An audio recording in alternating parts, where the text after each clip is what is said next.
Hey, so today we're going to talk about constables. Constables are a variation of law enforcement. They're not sheriffs, they're not police, they're not security officers. They are officers of the law. I'm not entirely sure to what extent, and if I'm wrong, someone in the comments will correct me. I've just kind of accepted that at this point, and I hope I'm not. I'm talking off the things I've read, but verify anything before, you know, referencing it to defend your own life or whatever. Anyways, in Worcester, we have police officers. We do have a sheriff's department. I don't really know exactly what they do. They do overlap with the constables. But constables are effectively glorified process servers. They deliver papers, and they are recognized by the court and the city as effectively, if they sign a document saying, hey, I left this where I said it's left, that's beyond question. So if a constable leaves a notice for me from inspectional services from on a storefront that I haven't had a business at for 5 years, and then gives the paper saying you did that to the city then doesn't really have to ever prove that I read what was given to me. They only have to say, yeah, we left it at his last known abode, blah, blah, blah, blah, blah. And as long as they're using information that they at some point had, it's able to, anyways. So, you know, the Guardiola, Alex Guardiola, on the school committee's mother, was the only person who handled appeals within the city, and she determined that it doesn't matter that I had never actually, that I couldn't have received it, but when they had it listed as served, I was on the opposite side of the city.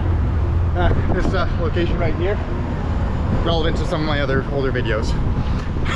Anyways, constables.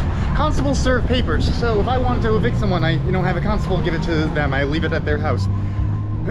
When I've been at the eviction blockades, constables are the people who have to deliver the service, because pretty much once they're inside the house and someone has been given a paper saying that the house is being taken by the bank or whoever paid the constable, the locksmith can change the locks, and then the new owner legally owns the house, and all the protesters or former inhabitants of the house are now trespassing and subject to arrest. I don't think constables have the ability to arrest people, but also I have friends from the anti-foreclosure team who have been arrested, but supposedly by the constable, not by the police, even though the police transported them. I don't really understand how it goes. Constables are also allowed to carry guns places that police can't. So, for example, they are, most places, I believe, protected by the federal LEOSA thing. So, like, constables can carry it at airplanes, not carry it on airplanes, but, like, in airports. And I may be mistaken about that. But they, for example, the Worcester Courthouse. I couldn't, even when I had my license, I couldn't carry there, but constables can. So there's little limited things like that. So the reason this is currently relevant is because Worcester, a few weeks ago, I emailed the city manager saying, hey, this is something you supposedly care about. This is a young, multi-generational family of color that is losing their home due to predatory bank practices, and you're the one who signed off on this guy. It's not necessarily him. It might have been Augustus, the city manager before him. But the city manager has exclusive power over who is and isn't a constable in the city. The city manager's response to this is to send it, of course, to the law department. I think he might be doing that with everything I send him at this point. Like, he might be saying, hey, before I actually even do anything on this, let's, run it by trainer. And anyways, so the city solicitor's advice back is, hey, extend it to 3 years instead of 1 year. Instead of giving constables a year license at a time, you're going to give it to 3 years. And they no longer need the city manager's permission. So I called out a problem, and the city manager is, instead of actually fixing it, is making it worse. So his big thing in his recent State of the City address was we are Worcester. He made a real show of how diverse Worcester is, and the real headline here is, I'm a Latino father, and that means I represent Worcester and should be this position. And I don't know, the fact that those are his biggest selling points is pretty bad. But no, his whole thing was, we are Worcester. So I asked him, are they not Worcester? And he made it clear that not only are they not Worcester, he is going to streamline the fucking process of getting them the hell out of Worcester. So it's just really frustrating, because the document says that it is for improving, streamlining the systems, processes. I don't remember exactly what it says, but minimizing administrative burden. So in the effort of minimizing administrative burden for our city, they are streamlining the process of kicking out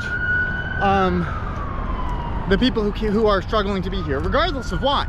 Like a constable, like our complaint, the Worcester Anti-Foreclosure Team has been loud at City Council for years about constable issues. You know, they're refusing to identify themselves, threatening things they can't, not having the, apparently some of them have been able to perform arrests but not have the training they're supposed to safely arrest people that police get. There's a wide array of inconsistencies, not to mention that the chief of police, Chief Saucier, said his hands are tied because this is a civil issue. But as you can see from my previous video, they work really closely with the Worcester Constables. The constable showed up and did not walk over until the paddy wagon did, and then the first thing he said to us was, you know, that we were going to end up going for a ride on that if we didn't cooperate with him. So he's threatening the force of the Worcester Police Department while being a stupid little constable. So anyways, these are a gray area of the law that is really, really, really not beneficial to society, and when brought to their attention, Worcester City Management makes it worse. Now, they say they're doing this to be in compliance with state laws, so it's probable that they have been out of compliance for a while, but they're removing the city manager's signature from it isn't necessary. And frankly, serves to just remove his accountability from these problems. Batista just avoids accountability and ensures everyone else can keep doing what they're doing. And that's kind of the real thing here. Is I realize that, you know, even if Batista had good intentions, his role in the society, his role in our city is keeping the problems from being too big of a problem, not fixing the problem. His goal, his job, is to keep everything running. Doesn't matter how problematic it is. His job, his goal, is what he has to do to keep everyone else around him happy, is stop it from breaking. So no wonder we're against each other. I'm trying to break these problematic systems while he is trying to maintain and repurpose them.